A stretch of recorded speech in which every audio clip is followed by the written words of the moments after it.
Hey there, let me ask you something. Have you noticed how salaries are going up, yet life somehow feels more expensive than ever? You hear about wage hikes, minimum wages increase, companies announce raises, governments talk about income growth. On paper, people should be better off, but in reality, most people feel like they're falling behind. Groceries hurt, rent hurts even more, savings barely grow, and even people earning more than they did a few years ago feel stressed, anxious, and financially stuck. So what's really happening here? If salaries are rising, why does it feel like money is worth less? In this video, we'll break it down step by step. We'll talk about inflation, hidden costs, taxes, asset prices, productivity, and why wage growth alone doesn't guarantee a better life. Let's get started. Section 1. Yes, salaries are rising, but that's only half the story. First, let's clear something up. Salaries are rising in many countries. This isn't fake news. Companies increase pay to attract workers. Governments raise minimum wages. Job switching often comes with better pay. Compared to 10 or 20 years ago, many people earn more in absolute numbers. But here's the key problem. What matters is not how much money you earn. What matters is what that money can actually buy. This is called real income, not nominal income. Nominal income is the number on your paycheck. Real income is your purchasing power. If your salary goes up by 10%, but your expenses go up by 15%, you are poorer, not richer, even though your paycheck is bigger. And for most people, that's exactly what's happening. Section 2. Inflation eats raises quietly. Let's talk about inflation. Inflation is when prices rise across the economy. Food, fuel, rent, healthcare, education, transport, everything slowly costs more. Now here's the tricky part. Inflation doesn't hit all prices equally. Your salary might rise by a few percent, but essential expenses often rise much faster. Rent can jump by 10 to 20% in some areas. Food prices can spike suddenly. Healthcare and education rise year after year. So even if your salary increases, the things you must buy become more expensive faster than your income. This creates the illusion of progress while your standard of living quietly declines. You feel like you're earning more, but you can afford less. Section 3. Asset inflation hits harder than normal inflation. There's another type of inflation people don't talk about enough: asset inflation. This affects things like houses, land, stocks, education, medical care. These are not luxury items, these are life-defining necessities. Over the last few decades, asset prices have grown much faster than wages. Housing is the best example. In many countries, home prices have multiplied several times, while salaries have grown slowly. Rent follows the same pattern, so even if your salary rises, housing eats up a larger share of your income. Your salary didn't fall behind groceries first, it fell behind assets. And once asset prices pull ahead, it becomes extremely hard to catch up. Section 4. Taxes and deductions shrink your take-home pay. Now let's talk about something most people overlook: taxes and deductions. When salaries rise, governments often collect more taxes.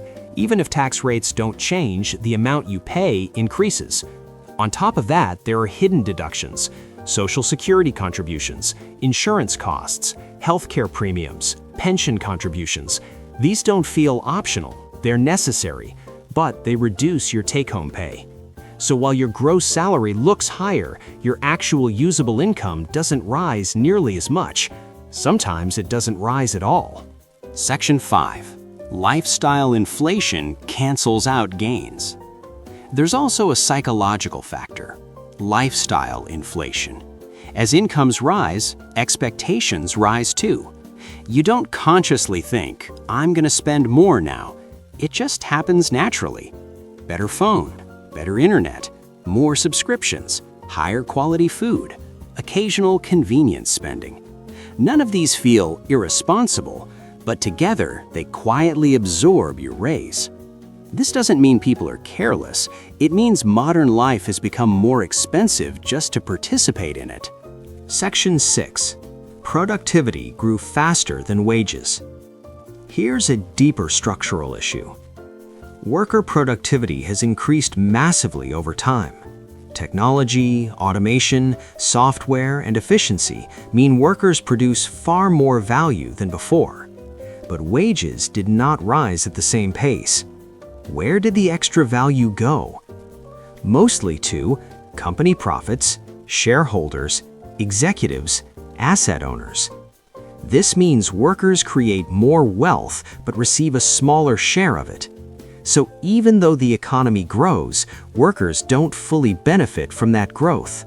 This is why GDP can rise while people feel worse off. Section 7. Debt replaced income growth. Another big reason people feel poorer is debt. When wages didn't keep up with costs, people didn't immediately feel the pain.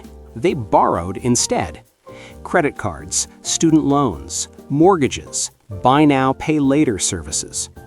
Debt allowed people to maintain their lifestyle even when incomes lagged behind expenses. But debt has a cost. Interest payments quietly drain future income. A portion of every paycheck goes towards servicing old spending. So even if your salary rises, more of it is already spoken for. You're not earning for today, you're paying for yesterday. Section 8. Job security is worse than before. Money isn't just about income. It's also about certainty. In the past, many jobs were stable. Careers were predictable. Pensions existed. Long-term employment was common. Today, even well-paying jobs feel fragile. Layoffs happen quickly. Industries change fast. Skills become outdated. Contracts replace permanent roles. When people feel insecure, they behave cautiously. They save more, they spend less freely, they worry more. Even with higher salaries, the fear of losing income makes people feel poorer. Section 9. Inflation hits essentials first. Another key issue is where inflation hits. Inflation in luxury goods doesn't hurt most people much, but inflation in essentials does. Food, housing, transport, energy. These expenses can't be avoided. You can't simply cut back on them forever. When essentials rise faster than income, people feel trapped. No matter how hard they work, the basics keep slipping further away. Section 10. Money feels abstract now. Modern money doesn't feel real. Payments are digital. Subscriptions renew automatically. Prices change constantly. Fees hide in fine print. This creates financial fatigue. People feel like money disappears faster, even when earnings rise. It's not just about numbers. It's about perception and control. When you don't feel in control of your finances, you feel poorer. Section 11. Why governments celebrate wage growth anyway. So if rising wages don't fix the problem, why do governments talk about them so much? Because wage growth looks good on paper. It signals economic health. It calms voters. It suggests progress. But wage growth alone doesn't solve structural issues like housing shortages, asset inflation, productivity imbalance, or debt dependency. Raising wages without fixing supply problems often fuels more inflation. It treats symptoms, not causes. Section 12. Can this be fixed? So, is this situation hopeless? Not necessarily, but the solution isn't simply higher salaries. Real improvements require increasing housing supply, reducing monopolies, improving productivity sharing, controlling asset inflation, lowering essential costs, and creating stable job environments. These changes are slow, political, and difficult, which is why they don't happen easily. Section 13. What this means for you. understanding this changes how you think about money. It explains why working harder doesn't always feel rewarding, why raises don't bring relief, why financial stress is so widespread. It's not just personal failure, it's a system-level problem.